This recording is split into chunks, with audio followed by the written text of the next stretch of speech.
மாம்சத்துக்கு உரியவல்ல. அல்லேலூயா சொல்லுங்க. நல்ல கரம் தட்டி கேட்டு அப்ப என் மாம்சம் யாருக்கு மாம்சம் ஆயிடுச்சு? என் மாம்சம் யாருக்கு மாம்சம் ஆயிடுச்சு? சத்தமா என் மாம்சம் யாருக்கு இது? புரியுதா இல்லையா உங்களுக்கு? என்னுடைய வஸ்திரம் யாருக்கு இப்போ? கிறிஸ்துவுடைய. என் மாம்சம் யாருக்கு இது? கிறிஸ்துவுடைய. அடுத்தது என்ன தேவைன்னா அவன் தொட்டு பார்த்தா பார்த்தீங்களா சாயல். 2 கொரிந்தியர் புத்தகம் 3ஆம் அதிகாரம் 12 வசனவாசி. 2 கொரிந்தியர் 3:18.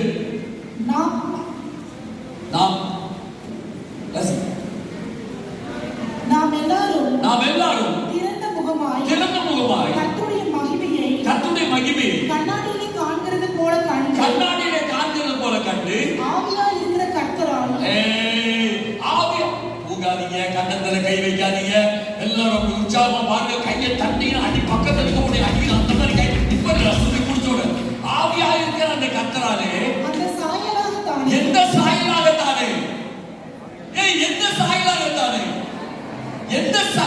எந்த தெய்வத்தை நீ ஆராதிக்கிறாயோ அதே தெய்வத்துடைய அப்படி அடிக்கிறீங்க. அப்படி போடுங்க.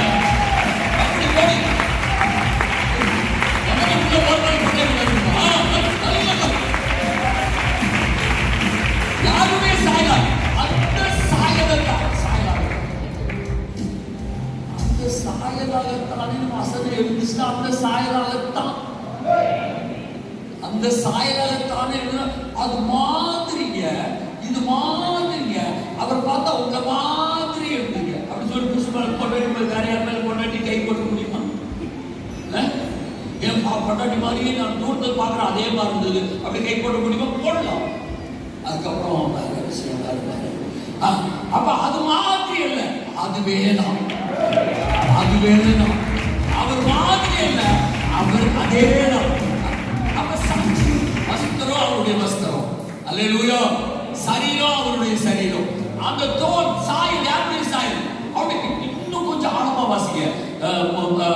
கலாத்தியர் 3:27 வாசி. கலாத்தியர் 3:27. ஏனெனில் கிறிஸ்துவுக்கு உள்ளாய் ஞானஸ்நானம் பெற்றவர்கள், நல்ல ஞானஸ்நானம் பெறாதவங்க நல்ல காதை திறந்து கண்ணை திறந்து நல்ல கவனிங்க. நல்ல உங்களுக்காக ஒரு நோவாவின் பேழை ஆயத்தமா இருக்குது. நீங்க ஞானஸ்நானம் பெற்று மேலே எழும்பும் பொழுது செத்த